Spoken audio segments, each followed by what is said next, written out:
성경 말씀 구약성경 883페이지 시편 107편 33절에서 43절의 말씀입니다.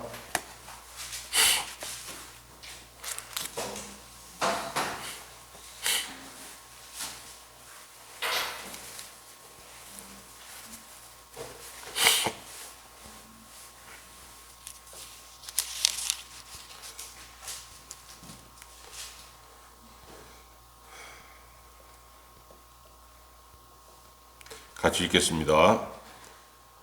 여호와께서는 강이 변하여 광야가 되게 하시며 샘이 변하여 마른 땅이 되게 하시며 그 주민의 악으로 말미암아 옥토가 변하여 염전이 되게 하시며 또 광야가 변하여 못이 되게 하시며 마른 땅이 변하여 샘물이 되게 하시고 줄인 자들로 말미암아 거기에 살게 하사 그들이 거주할 성읍을 준비하게 하시고 밭에 파종하며 포도원을 재배하여 풍성한 소출을 거두게 하시며 또 복을 주사 그들을 크게 번성하게 하시고 그의 가축이 감수하지 아니하게 하실지라도 다시 압박과 재난과 우환을 통하여 그들의 수를 줄이시며 낮추시는도다. 여호와께서 고관들에게는 능욕을 쏟아 부으시고 길없는 황야에서 유리하게 하시나 궁핍한 자는 그의 고통으로부터 건져주시고 그의 가족을 양떼같이 지켜주시나니 정직한 자는 보고 기뻐하며 모든 사악한 자는 자기 입을 봉하리로다.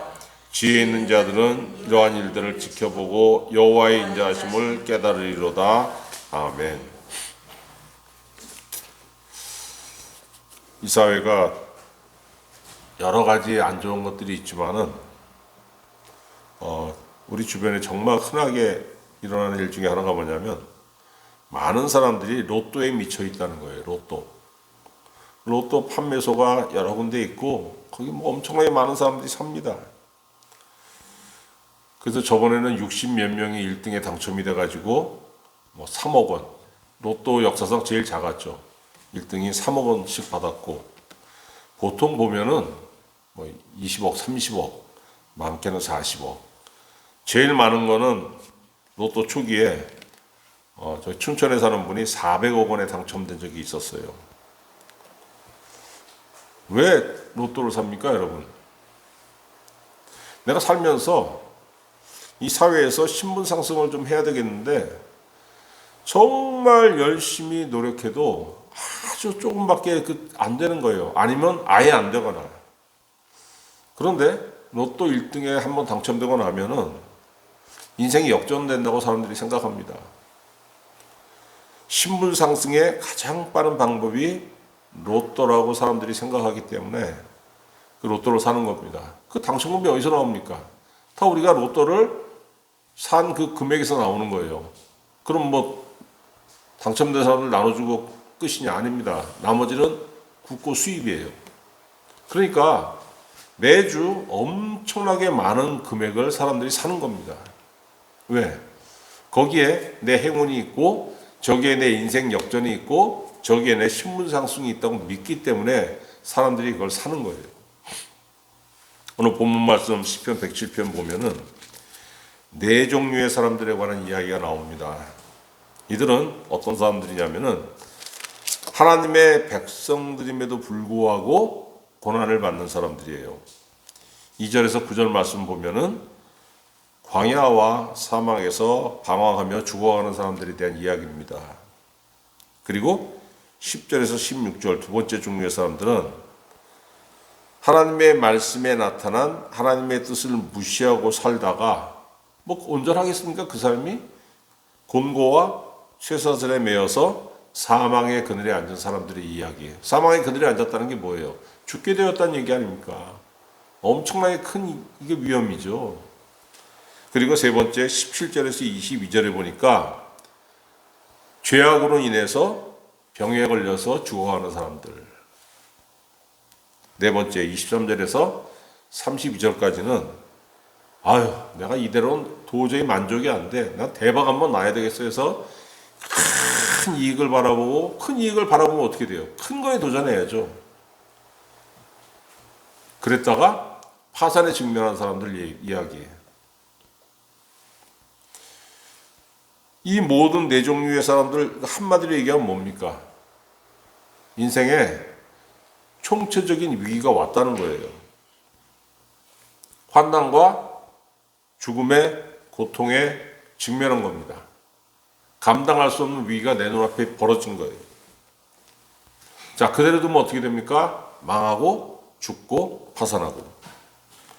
근데 이 107편을 읽어보면은 이 사람들이 거기서 끝난 것이 아니고 한결같이 이 위기를 어떻게 돌파하냐면은 하나님께 부르짖음으로 응답을 받고 위기에서 벗어나게 되었다는 겁니다. 이 죄악이 왜 옵니까? 이 위기가 왜 옵니까? 내 죄악으로 인하면 내 죄악. 내가 망할 짓을 했기 때문에 망한 것이고, 내가 죄를 지었기 때문에 내 몸에 병이 찾아온 것이고, 그럼에도 불구하고 하나님은 자비하시기 때문에 거기서 끝난 것이 아니고, 내가 하나님께 목숨 걸고 부르짖어 기도했더니 하나님께서 응답하셔서 거기서 벗어나게 하셨다는 거예요. 그럼 본문 말씀 33절 보니까 어떻게 시작합니까? 여호와께서는 강이 변하여 광야가 되게 하시며 샘이 변하여 마른 땅이 되게 하시며. 안 좋아지는 거죠. 좋았던 것이 나빠지는 것. 왜 그러느냐? 34절 보니까 그 주민의 악으로 말미암아. 죄악으로 인해서 인생에 위기가 옵니다. 알건 모르건 다 원인이 있는 거예요. 그냥 망하는 건 없습니다. 사람들이 악을 행하니까 그 악이 쌓이니까 어떻게 됩니까? 하나님께서 땅을 저주하시기 때문에 그들의 삶의 기반이 흔들리는 거예요. 34절. 좋은 게 나빠지는 거 아닙니까? 샘이 변하여 광야가 되게 하시고, 강이 변하여 광야가 되고, 샘이 변하여 마른 땅이 되게 하고. 좋은 게 나빠지는 거잖아요. 왜? 그 주민들의 죄악으로 인해서 하나님께서 삶의 터전을 흔들어 버리시는 거예요.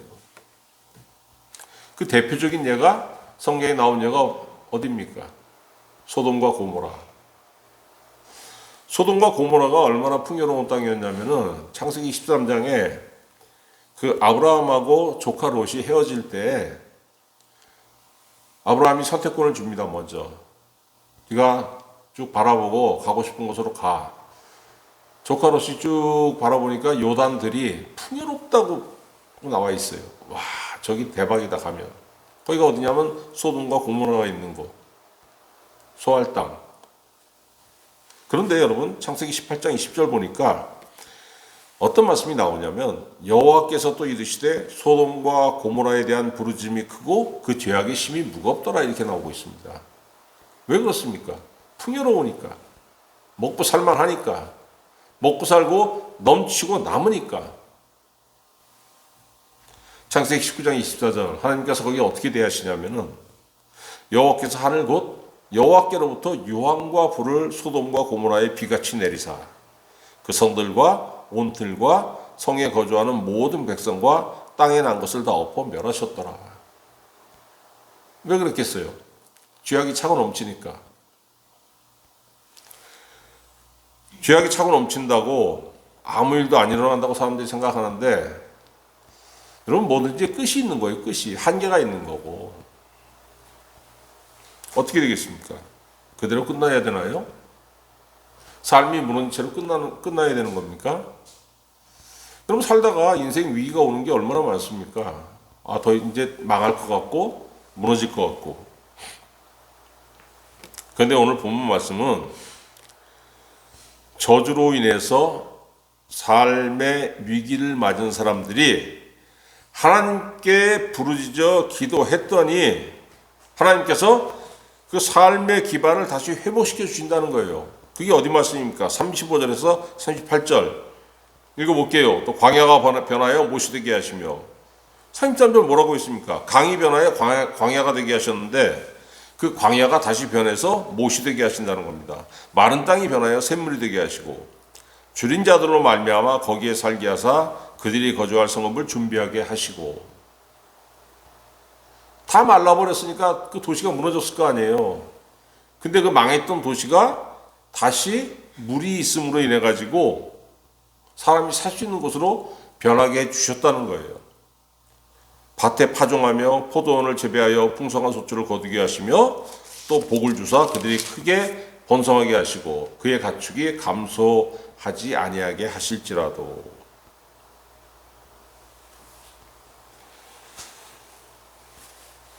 기도했더니 하나님께서 그들의 마음을 고치시고 삶을 고치시고 무너졌던 것을 다시 일어날 수 있도록 그 기반을 마련해 주시고 그것을 토대로 해가지고 다시 일어날 수 있게 해주시다는 것이 35절에서 38절의 말씀이에요.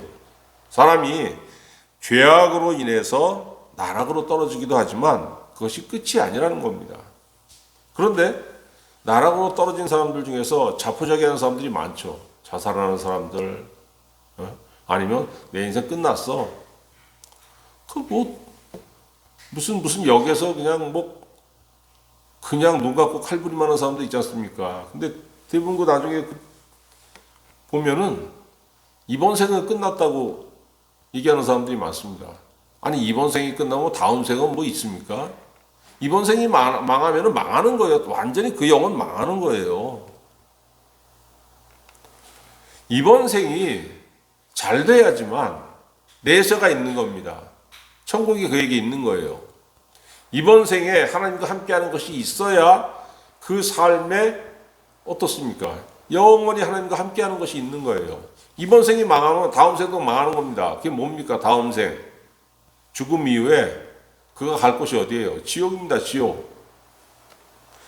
그런데 이 말을 하기가 싫어하죠. 정답 뻔한 거 아닙니까, 여러분? 이번 생 망한 사람이 또 망한 기준이 뭡니까? 하나님과 함께하지 않는 삶, 하나님을 신뢰하지 않는 삶, 기도가 없는 삶.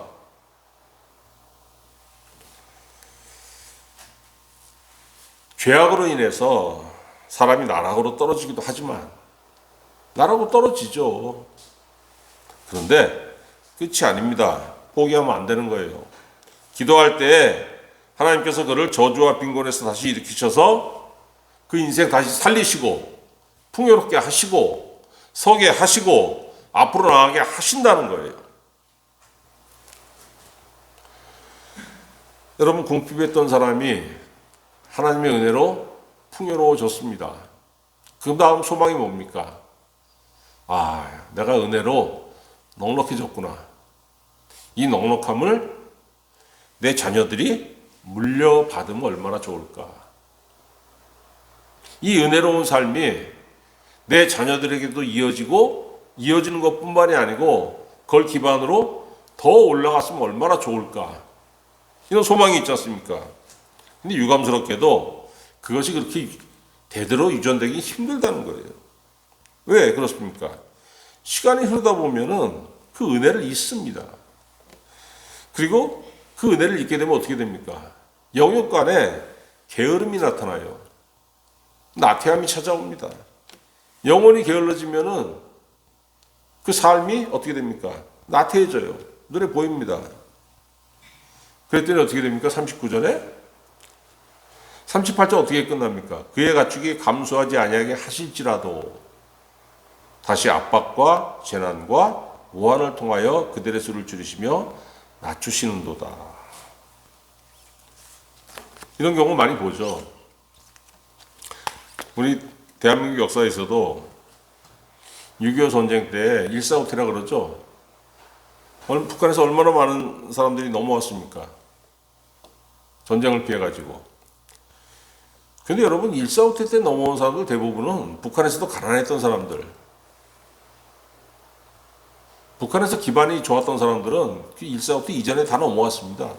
1.4.5태 때 넘어온 사람들은 거기서도 가난뱅이들이었어요. 거기서 가난뱅이가 남한에 내려와서 무슨 뭐가 있습니까? 더 없지? 일가친척도 없고 아무것도 없고. 얼마나 힘들었겠습니까? 그러니까 이 사람들이 너무 힘드니까 기도를 하기 시작한 거예요. 6.25 전쟁 이후에 우리 대한민국에 신앙의 부흥이 있었습니다. 왜? 북한에서 내려온 실향민들이 뭉쳐서 교회를 세웠어요. 그 굵직굵직한 교회들이 이 대한민국의 신앙의 부흥을 이끌었습니다. 뭐 영락교회부터 시작해가지고 소망교회, 무슨 그리고 감리교단의 그 여러 교회들이 있잖아요. 다 그 북한 출신 목사님과 그 신앙민들이 다 세운 교회들입니다. 그 교회들로 인해 가지고 대한민국의 신앙 부흥이 있었던 거예요. 그러니까 그 이악 물고 참아가면서 하나님을 의지하면서 얼마나 힘들었겠습니까? 일가친척 아무것도 없고 빈털터리로 내려왔는데, 그런데 하나님 의지하면서 참고 참아가면서 성실하게 기반 다지고 쌓아갔죠. 그래서 실향민 1세대들은 그 성공한 사람들이 꽤 많습니다. 그리고 그 실향민 1세대들의 자녀들, 2세대들이 막내들이 다 50이 넘었어요, 지금. 50이 뭡니까? 50대 후반, 60대 초반이죠. 저도 실향민 2세대 중에 막내에 속하는데 제가 벌써 60이 넘었지 않습니까? 그런데 여러분, 실향민 2세대들 중에서 그 아버지 세대의 풍요로움을 그대로 이어받아서 간직한 자녀들이 별로 없어요. 대부분 아버지만 못하게 몰락한 사람들이 대부분입니다. 왜 그렇겠습니까? 그 아버지 세대는 긴장이 있었어요. 치열함이 있었습니다. 그러니까 삶에서도 치열했고 영적으로도 치열했고 힘드니까, 죽을 것 같으니까 매달려야 되겠다. 그 아버지가 불을 어느 정도 쌓아놓으니까 그 자녀들은 그게 없는 거예요. 긴장이 없으니까 어떻게 됩니까? 열심도 없죠. 그러니까 신앙의 삶에 뭐가 찾아옵니까? 나태함이 찾아와요. 교회는 다니는데 영적인 치열함이 없습니다. 기도를 안 하는 거죠. 내 나이가 60이면 60년 동안 교회를 다닌 것인데 왜? 내 부모가 신앙의 치열함을 가지고 살았기 때문에. 아버지 삶에는 기도가 있는데 자녀들의 삶에는 기도가 없는 거예요. 그러니까 하나님께서 뭐라고 하십니까? 39절에 다시 압박과 재난과 우환을 통하여 그들의 수를 줄이시며 낮추시는도다.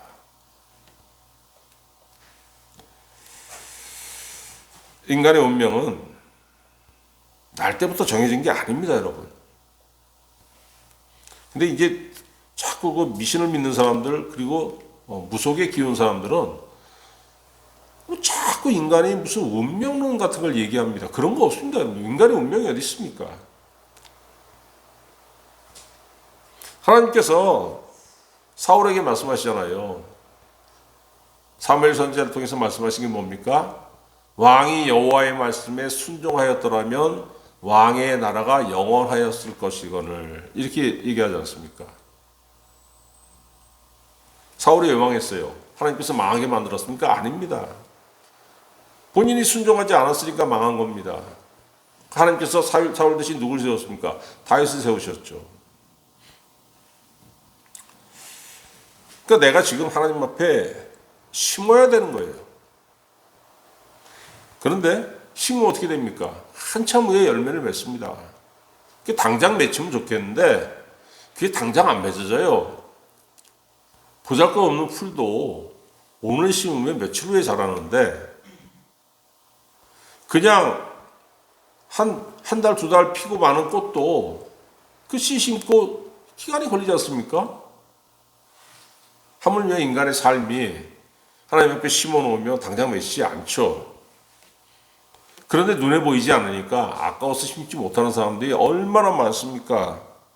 왜 그렇습니까? 하나님께서 내 삶에 보상해 주신다는 것, 하나님께서 내게 은혜를 베풀어 주신다는 것, 하나님께서 내 삶을 인도해 주신다는 걸 믿지 못하는 거예요. 그러니까 심지 못하는 겁니다. 교회는 다니겠지만 삶이 믿음의 범주 안에 들어가지 못하는 겁니다. 하나님의 은혜의 범주 안에 있지 못하는 거예요. 그냥 교회만 다니는 거예요. 교회만 다니는 불신자인 겁니다.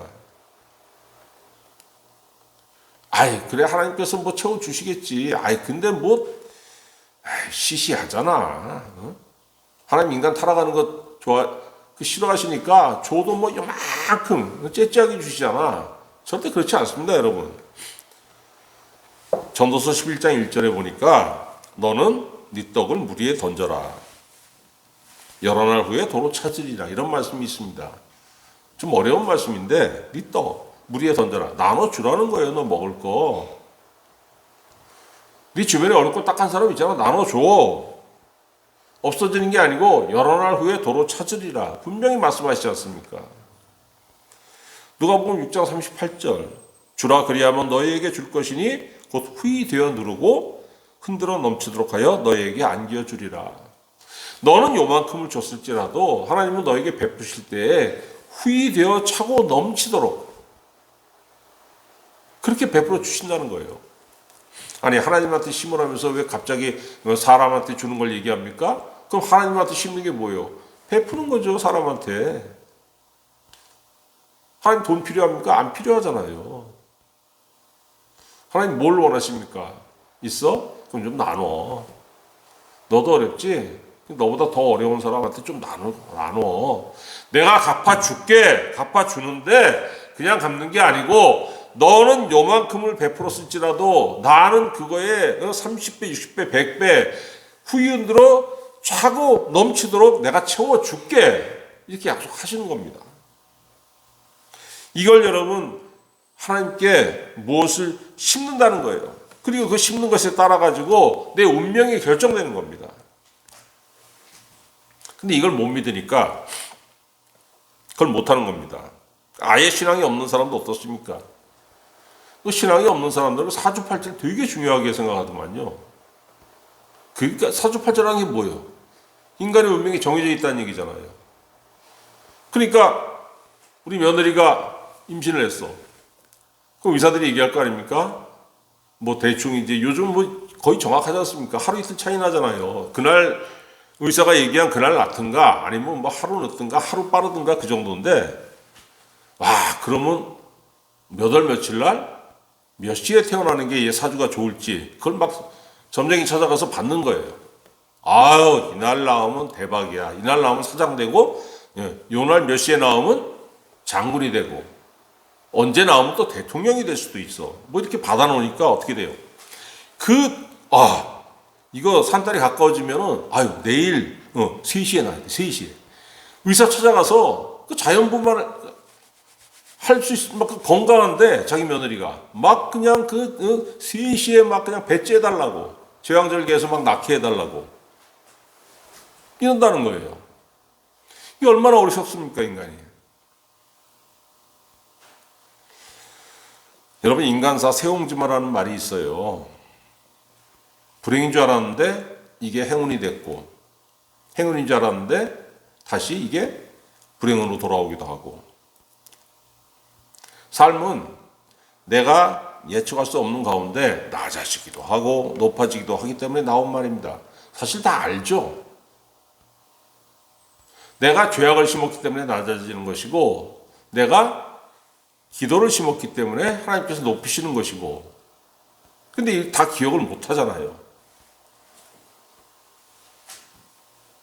아무도 자신할 수 없는 것이 내 삶입니다. 하나님께서 인간을 높이고 낮추시기 때문에 하나님께서 도대체 왜 나를 높이시고 왜 나를 낮추시는지 알 수가 없어요. 그런데 본문은 하나님께서 세상을 운영하시는 두 가지 큰 원칙을 우리에게 알려주고 있습니다. 40절 보세요. 뭐라고 말씀하십니까? 여호와께서 고관들에게는 능력을 쏟아부으시고 길없는 황야에서 유리하게 하시나. 아니, 하나님, 뭐 고관이 뭐 잘못했습니까? 사람이 그 노력하는 게 다 높아지려고 노력하는 건데 왜 고관들에게 능력을 쏟아부으십니까? 그럴 리가 없겠죠. 이들은 어떤 사람들이냐면은 자기 높은 지위를 이용해가지고 착취하는 사람들이에요. 자기 높은 지위를 이용해가지고 억울한 사람을 만드는 사람들, 높은 지위를 이용해가지고 사람을 부려먹고 부정을 일삼는 악하고 교만한 사람들 얘기하는 겁니다. 하나님께서 높은 자리를 주시고 또 자리가 높으니까 뭐가 생깁니까? 부도 따라올 것이고 권세도 따라올 것이고 그걸 왜 허락하십니까? 너도 잘 먹고 잘 살고 그 힘이 있으니까 그걸 가지고 하나님의 영광을 위해서도 쓰고 네 주변에 좀 힘든 사람들 위해서도 베풀고 좀 해봐. 그렇게 주시는 거거든요. 근데 그걸 그렇게 사용하지 않고 주머니가 차고 넘침에도 불구하고 더 가지려고. 여러분, 근데 중요한 게 뭐냐면은 누가 이런 부정한 방법으로 자기 이득을 취하면은 그것 때문에 억울함을 당하는 사람들이 반드시 있다는 거예요. 그렇지 않습니까? 그러니까 하나님께서 그를 낮추셔가지고 너의 악함 때문에 얼마나 많은 사람들이 억울해졌니?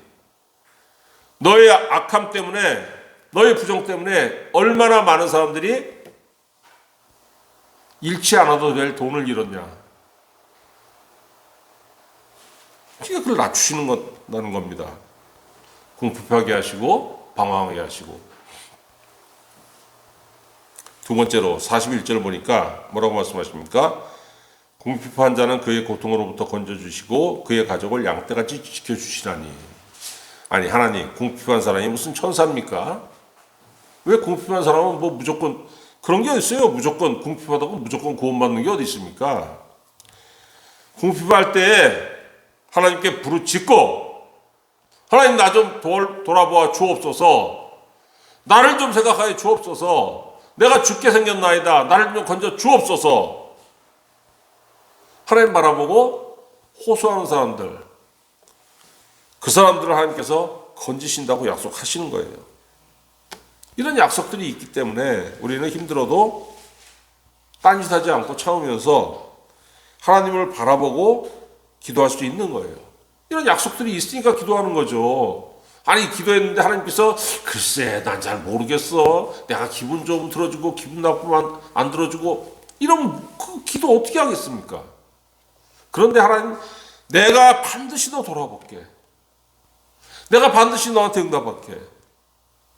내가 반드시 네 손잡아줄게. 구약부터 신약까지 그 약속으로 가득 차 있지 않습니까? 야고보서 5장 11절 보라, 인내하는 자를 우리가 복되다 하나니 너희가 욥의 인내를 들었고 주께서 주신 결말을 보았거니와 주는 가장 자비하시고 긍휼히 여기시는 이시니라. 여러분, 이걸 우리가 욥이 받은 응답을 우리도 기대하기 때문에 우리가 기대할 수 있는 거예요. 여러분, 이 소망이 없으면 기도 안 나옵니다. 왜? 소망이 없으면 절망만 차는 거예요, 절망. 그럼 인생이 빡빡해져요. 무슨 기도가 나오겠습니까, 그 삶에서. 내 형편은 어렵지만은, 그러나 어려움에도 불구하고 내 안에 그래도 하나님 응답해 주실 거야. 그래도 하나님 붙잡아 주실 거야 하는 소망이 있으니까 기도할 수 있는 거잖아요. 하나님 바라볼 수 있는 거고. 뭡니까? 심은 대로 거둘 수 있게 하시는 거예요. 기도는 심어봐. 너보다 더 어려운 사람 한번 돌아봐. 갈라디아서 6장 7절.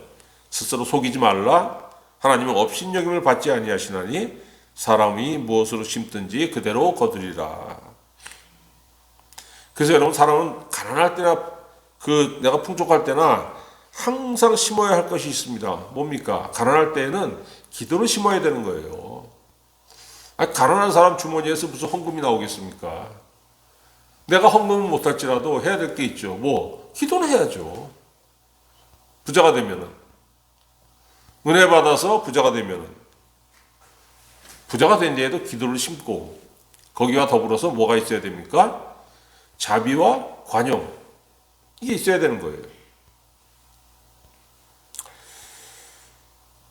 인간의 마음을 상하게 하는 것 중에 뭐가 있습니까? 불공평, 불공정. 아니, 하나님, 왜 사람은 나면서부터 달라야 됩니까? 다 달라는 게 당연하죠. 서로 환경이 다른 부모 밑에 태어났는데. 근데 이게 내 마음이 아프게 할 때가 있어요. 왜 누구는 저런 좋은 환경에서 여기 땅 하고 왜 누구는 이런 거지 같은 환경에서 여기 땅을 해야 됩니까?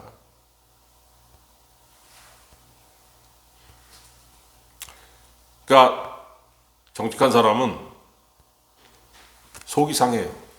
이럴 때 하나님 원망하기도 합니다. 그런데 하나님은 인간이 헤아릴 수 없는 하나님의 방법과 기준을 사용하셔가지고 사람들의 형편을 역전시킨다고 말씀하시는 거예요. 42절 뭐라고 하십니까?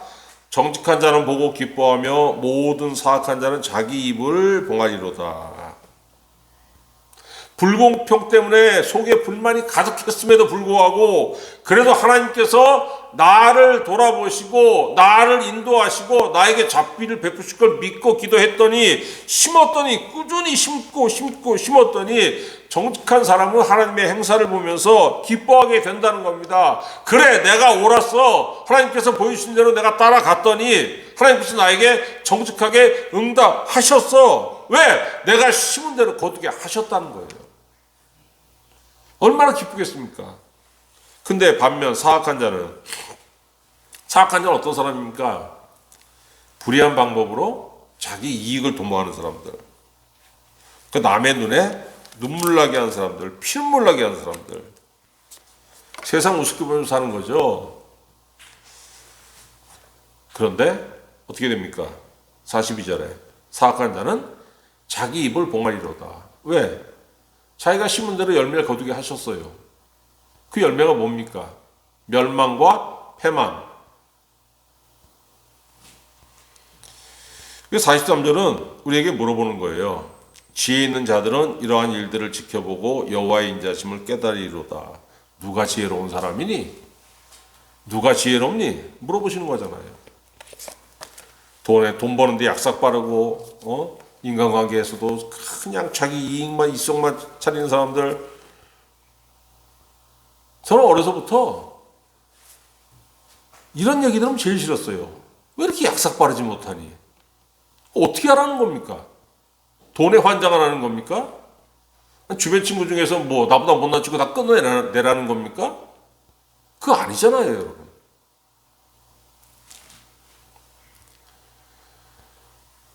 정말로 지혜롭고 정말로 약삭빠른 사람이 뭔지 43절 우리에게 질문하시잖아요. 인생이 역전되는 것은 나와 내 주변에서도 일어나는 일이에요. 왜? 망했잖아요. 잘 살다가 망하는 거 역전입니다. 그것도 망했다가 다시 일어나는 것도 역전이고.